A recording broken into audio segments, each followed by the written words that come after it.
자, 우리 증인 수고가 많으십니다. 예. 국정원 특활비 예산이 뭐 연간 엄청나잖아요. 수천억 되잖아요. 그죠?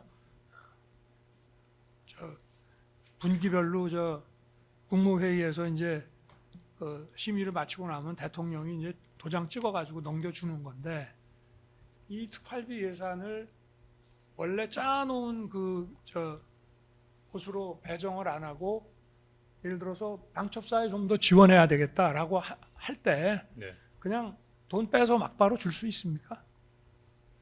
그건 기조실장한테 물어봐야 될 사항인 그렇죠. 것 같습니다. 어찌 됐든 원장한테 보고해야 될 사안이죠. 그럼요. 예. 그죠? 제가 할 수 있는 네네. 범위는 아닙니다. 예. 그리고 인력이라고 하는 것도 그냥 아무 인력을 보내라는 게 아니라 국가정보원의 대공수사권이 이제 없어져 가지고 소위 이제 국가안보수사국이 국가안보조사국으로 바뀌어 놓으니까 방첩사에 지원해야 될 인력이라는 것도 뭐 그냥 국정원의 뭐 일반 직원이 아니라 방첩사에 갈 만한 이제 그야말로 숙련된, 지금은 수사권이 없어졌지만 이 대공수사에 아주 노하우가 풍부하게 있는 그 인력을 지원해 줘야 되는 거겠죠. 그죠? 네. 그러면은 누구를 보낼 건지 뭐 그런 거를 결정을 하고, 또 원장과 인사를 담당하는 기조실장하고 또 국정원 내부의 여러 가지 사정도 다 고려하고, 방첩사도 이제 인원을 늘려가는 중인데, 문재인 정부 때 반으로 줄었던 수사요원이, 그러면 협의를 해가지고 가는데 그것도 꽤 시간이 좀 걸리겠죠. 그렇겠죠. 그죠? 그러니까 뭐 대통령이 인력과 자금을 지원해 주라고 한다고 즉시 또는 뭐 다음 날 뭐 이렇게 갈 수 있는 건 아니잖아요. 그죠? 일단 하시죠. 그런데 그렇게 잘 아시면서 왜 저한테 그렇게 지시하셨습니까? 네. 아니 그러니까 지금 예. 질문 그날 그렇게 잘 아시는데 왜 저에게 아니, 그렇게 그건- 지시하셨습니까? 증인 증인. 예. 제가 왜 이걸 물어보냐면 예. 내 말과 지금 우리 총장은 증인하고 마이크 좀 가까이 대고 말씀해 주십시오. 증인하고 말한 거와 증인이 받아들이고 이해한 취지가 다른데, 공통 분모가 대공수사권, 인력, 자금, 요 단어가 공통 분모이기 때문에 요 단어가 자관 언급된 거는 증인의 말이나 본인의 그 말이나 그 단어가 언급된 거는 공통이다 이 말이에요. 그래서 내가 그거 가지고 지금 얘기를 하는데, 자, 내가 한 가지만 더 물어보겠습니다. 제가 그 방첩 정보 주라는 얘기는 못 들었습니까? 예, 못 들었습니다. 근데 원래 어디에 뭘 지원한다, 국정원이 이제 수사권은 과거에 있을 때나 또는 수사권이 경찰에 완전히 이관됐더라도 국정원은 어쨌든 정보를, 기존의 정보도 있을 것이고 앞으로도 이제 정보 수집 전문 기관으로 돼서 계속 방첩 정보를 수집을 할 텐데, 어쨌든 이거를 뭐 경찰이든 어디 자관에 수사할 수 있는 데다가 줘야 될 거 아닙니까? 이걸 소위 말하는 배포를 해야 될 거 아닙니까? 그러면은 사실은 인력이나 돈보다 자금이나 인력보다 더 사실은 받고 싶은 기관에서 필요한 것이 정보 아니겠어요? 그래서 제가 정보를 좀 줘라.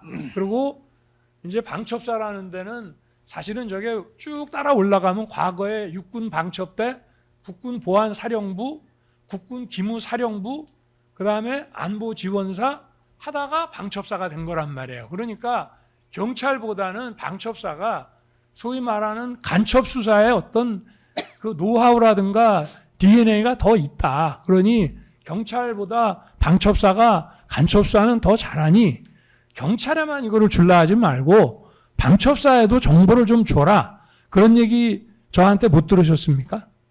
이게 사실 3종 세트거든. 인력, 자금, 정보가. 제가 답할까요? 네네.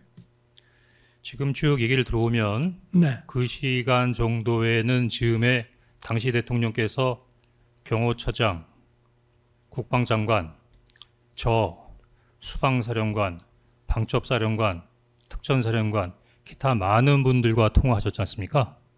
아마 굉장히 극박하게 비상계엄이 발한 상태에서 여러 사람들과 통화를 하셨기 때문에, 그런데 당시에 저는 처음으로 대통령으로부터 전화받아서 처음으로 대통령으로부터 지시를 받았습니다. 아마 그때 그렇게 여러 지휘관들하고 여러 통화를 하신 당시 대통령님보다는 당시 대통령으로부터 한 통화의 전화를 받았던 제 기억력이 부족하지만 좀 더 정확하지 않을까요? 아니 이제 지휘관들하고 통화한 거는 증인하고 통화하고 나서 시간이 한참 지나서고요. 예. 또 마이크 좀 가까이 네네. 좀 대고 말씀해 이제 아까 11시 30분 때 그 현장에 나가 있는 부대의 사령관들하고 통화를 했지만 사실은 또 1시간쯤 아직 도착을 안 해서 이제 1시간쯤 뒤에 또 통화를 한다고요. 그러니까 대통령실의 그 CCTV를 보면 나오지만 내가 증인하고 22시 53분에 1분 24초 통화하기 바로 직전에 국정원장이 대통령실에서 나갑니다. 그러니까 국정원장하고 뭐 안보실장 이런 사람들이 국무회의 배석을 위해서 들어왔다가 내가 22시 한 20몇 분에서 27분, 30분 그 사이에 이제 계엄 선포 대국민 담화를 하고 올라와서 국무위원들하고 좀 얘기하다가 그 사람들 보내고 국정원장하고 얘기를 하다가 국정원장마저 보내고 나서 우리 문 밖으로 나가고 바로 22시 53분에 증인한테 전화를 하는 거예요. 그러면은 국정원장이 우리 방에 있다가 막 나갔잖아요. 그러니까 제가 이거는 뭐 증인 얘기는 서로 이해하는 게 다르다고 하니까 그냥 제가 묻는 거예요. 우리가 국정원에 한 30년 근무한 그런 입장에서 제가 만약에 원래 대통령이 국정원 차장한테 전화 안 하는데 전화를 하면 그 전화 자체가 격려성 아닙니까? 그죠? 어느 정도 당신에 대해서 내가 호의를 가지고 있다는 격려성 전화 아니겠습니까? 그런데 이게 통상의 국정원이 방첩의 컨트롤 타워로서 다른 기관을 도와주라는 얘기가 아니라 이거 자체가 어떤 하나의 계엄 관련 임무 지시라고 한다면은 증인하고 통화하기 직전에 국정원장이 내 방에 있다가 나갔단 말이에요.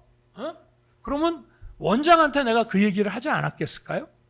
어떻게 생각? 아니 한번 이거는 팩트에 대한 건 아니지만 원장이 바로 직전에 나갔기 때문에 제가 아무리 이제 저거 하더라도 계엄 관련 어떤 임무라고 하면은 국정원장한테 주지 않았겠어요? 국정원의 어떤 조직이라든가 이런 모든 걸 감안했을 때?